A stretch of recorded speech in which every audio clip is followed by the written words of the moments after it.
Clip number 786۔ اس clip میں آپ قرآن پاک کی سورہ مریم کی آیت نمبر 52 سے 54 تک کی تلاوت، ترجمہ اور تفسیر قرآن صراط الجنان سماعت فرمائیں گے۔ بسم اللہ الرحمن الرحیم۔ ترجمہ، اللہ کے نام سے شروع جو نہایت مہربان رحمت والا ہے۔ وَنَادَيْنَاهُ مِن جَانِبِ الطُّورِ الْأَيْمَنِ وَقَرَّبْنَاهُ نَجِيًّا۔ ترجمہ، اور ہم نے اسے طور کی دائیں جانب سے پکارا اور ہم نے اسے اپنا راز کہنے کے لیے مقرب بنایا۔ وَنَادَيْنَاهُ مِن جَانِبِ الطُّورِ الْأَيْمَنِ، اور ہم نے اسے طور کی دائیں جانب سے پکارا۔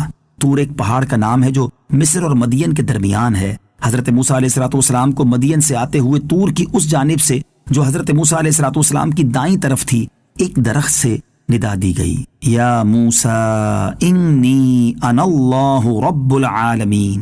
ترجمہ، اے موسیٰ میں ہی اللہ ہوں تمام جہانوں کا پالنے والا۔ اس کے بعد اللہ تعالیٰ نے حضرت موسیٰ علیہ السلام سے بلا واسطہ کلام فرمایا اور آپ علیہ السلام کلیم اللہ کے شرف سے نوازے گئے۔ آپ علیہ السلام کو مرتبہ قرب عطا فرمایا گیا، حجاب اٹھا دیے گئے، یہاں تک کہ آپ نے کلموں کے چلنے کی آواز سنی اور آپ علیہ السلام کی قدر و منزلت بلند کی گئی۔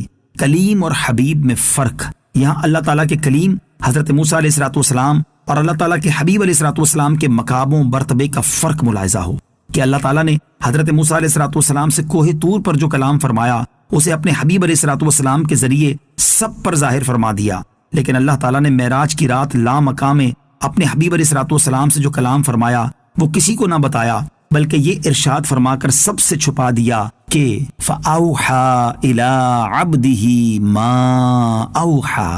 ترجمہ، پھر اس نے اپنے بندے کو وحی فرمائی جو اس نے وحی فرمائی۔ وَوَهَبْنَا لَهُ مِن رَّحْمَتِنَا أَخَاهُ هَارُونَ نَبِيًّا۔ ترجمہ، اور ہم نے اپنی رحمت سے اسے اس کا بھائی ہارون بھی دیا جو نبی تھا۔ وَوَهَبْنَا لَهُ مِن رَّحْمَتِنَا أَخَاهُ هَارُونَ نَبِيًّا، اور ہم نے اپنی رحمت سے اسے اس کا بھائی ہارون بھی دیا جو نبی تھا۔ یعنی جب حضرت موسیٰ علیہ السلام نے اللہ تعالیٰ سے دعا کی کہ میرے گھر والوں میں سے میرے بھائی ہارون کو میرا وزیر بنا، تو اللہ تعالیٰ نے ان کی یہ دعا قبول فرمائی اور اپنی رحمت سے حضرت ہارون علیہ السلام کو نبوت عطا کی۔ آیت وَوَهَبْنَا لَهُ مِن رَّحْمَتِنَا سے حاصل ہونے والی معلومات، اس آیت سے دو باتیں معلوم ہوئیں۔ نمبر ایک، نبوت کسبی نہیں، یعنی اپنی کوشش سے کسی کو نبوت نہیں مل سکتی، بلکہ اللہ تعالیٰ کے فضل اور اس کی رحمت سے جسے اللہ تعالیٰ چاہے صرف اسے ملتی ہے۔ نمبر دو، حضرت موسیٰ علیہ السلام کو اللہ تعالیٰ کی بارگاہ میں قرب کا ایسا مقام حاصل ہے کہ اللہ تعالیٰ نے ان کی دعا کے صدقے ان کے بھائی حضرت ہارون علیہ السلام کو نبوت عطا فرما دی۔ اس سے اللہ تعالیٰ کے پیاروں کی عظمت کا پتہ لگا کہ ان کی دعا سے وہ نعمت ملتی ہے جو بادشاہوں کے خزانوں میں نہ ہو، تو اگر ان کی دعا سے اولاد یا دنیا کی دیگر نعمتیں مل جائیں تو کیا مشکل ہے۔ البتہ اب ختم نبوت ہو چکی تو اب کسی کو نبوت نہیں مل سکتی۔ وَاذْكُرْ فِي الْكِتَابِ إِسْمَاعِيلَ إِنَّهُ كَانَ صَادِقَ الْوَعْدِ وَكَانَ رَسُولًا نَبِيًّا۔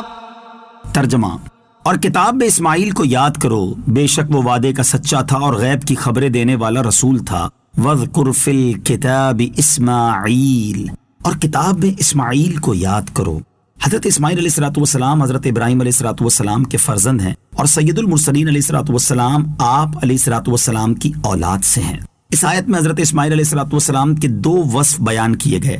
نمبر ایک، آپ علیہ السلام وعدے کے سچے تھے۔ یاد رہے کہ تمام انبیاء کرام علیہ السلام وعدے کے سچے ہی ہوتے ہیں، مگر آپ علیہ السلام کا خصوصی طور پر ذکر کرنے کی وجہ یہ ہے کہ آپ علیہ السلام اس وصف میں بہت زیادہ ممتاز تھے۔ چنانچہ ایک مرتبہ آپ علیہ السلام کو کوئی شخص کہہ گیا جب تک میں نہیں آتا آپ یہیں ٹھہریں، تو آپ علیہ السلام اس کے انتظار میں 3 دن تک وہیں ٹھہرے رہے۔ اسی طرح جب حضرت ابراہیم علیہ السلام آپ کو اللہ تعالیٰ کے حکم سے ذبح کرنے لگے تو ذبح کے وقت آپ علیہ السلام نے صبر کرنے کا وعدہ فرمایا تھا۔ اس وعدے کو جس شان سے پورا فرمایا اس کی مثال نہیں ملتی۔ نمبر دو، آپ علیہ السلام غیب کی خبریں دینے والے رسول تھے۔ آپ علیہ السلام کو رسول اور نبی فرمایا گیا ہے۔ اس میں بنی اسرائیل کے ان لوگوں کی تردید کرنا مقصود تھا جو یہ سمجھتے تھے کہ نبوت صرف حضرت اسحاق علیہ السلام کے لیے ہے اور حضرت اسماعیل علیہ السلام نبی نہیں ہیں۔ رسول اکرم علیہ السلام کی وعدہ وفائی۔ اوپر بیان ہوا کہ حضرت اسماعیل کسی جگہ پر 3 دن تک ایک شخص کے انتظار میں ٹھہرے رہے۔ اسی طرح کا ایک واقعہ سید المرسلین صلی اللہ علیہ وسلم کے بارے میں بھی احادیث کی کتابوں میں موجود ہے۔ چنانچہ حضرت عبداللہ بن ابو الحمصہ رضی اللہ تعالیٰ عنہ فرماتے ہیں، بعثت سے پہلے میں نے نبی کریم علیہ الصلوۃ والسلام سے کوئی چیز خریدی اور اس کی کچھ قیمت میری طرف باقی رہ گئی تھی۔ میں نے وعدہ کیا کہ اسی جگہ لا کر دیتا ہوں۔ میں بھول گیا اور 3 دن کے بعد یاد آیا۔ میں گیا تو آپ علیہ الصلوۃ والسلام اسی جگہ موجود تھے۔ ارشاد فرمایا، اے نوجوان، تو نے مجھے تکلیف دی ہے، میں 3 دن سے یہاں تمہارا انتظار کر رہا ہوں۔